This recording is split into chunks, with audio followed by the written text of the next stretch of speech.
वादा खिलाफी पर केटीआर का कांग्रेस हुकूमत पर सख्त हमला।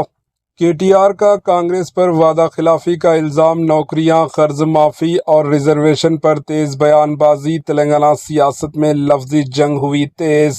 तेलंगाना की सियासत में एक बार फिर ज़बान तेज़ हो गई है। बीआरएस के वर्किंग प्रेसिडेंट केटीआर ने कांग्रेस क़ियादत पर सख्त इल्ज़ामात आयद करते हुए इंतखाबी वादे पूरे न करने का इल्ज़ाम लगाया।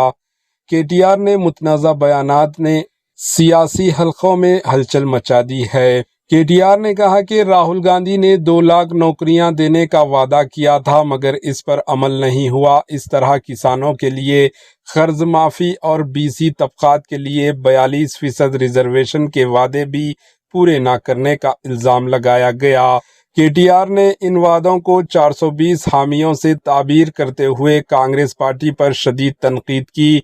इन्होंने कहा कि कांग्रेस ने अवाम को गुमराह किया और इंतखाबी वादों से पीछे हट गई।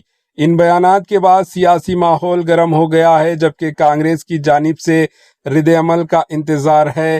केटीआर ने कहा कि राहुल गांधी को फांसी लगाना चाहिए और रेवंत रेड्डी को फांसी इसलिए लगाना चाहिए क्योंकि इन्होंने एक भी वादा पूरा नहीं किया। सियासी बयानबाजी में शिद्दत के दरमियान सवाल यही है कि वादों पर सियासत होगी या कारकर्दगी पर जवाबदेही।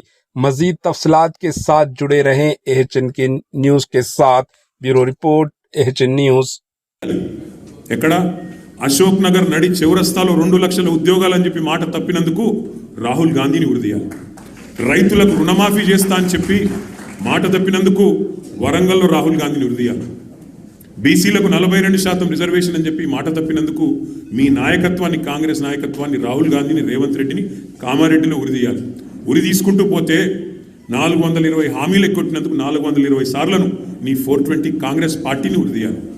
కేసీఆర్ గారిని పట్టుకొని నోటికొచ్చినట్టు మాట్లాడుతూ పనికిమాలిన చెత్తవాగుడు వాగుతూ నిన్న శాసనసభలో ఆయన మాట్లాడిన మాట బాధ ఎక్కడ అంటే, సరే ముఖ్యమంత్రి ఒక అర్భకుడు, అంగుష్టమాత్రుడు, ఒక నికృష్టుడు, ఇవన్నీ మనకు తెలుసు. సర్వభ్రష్ట ప్రభుత్వానికి ఇవాళ అధినేత ఈ ముఖ్యమంత్రి.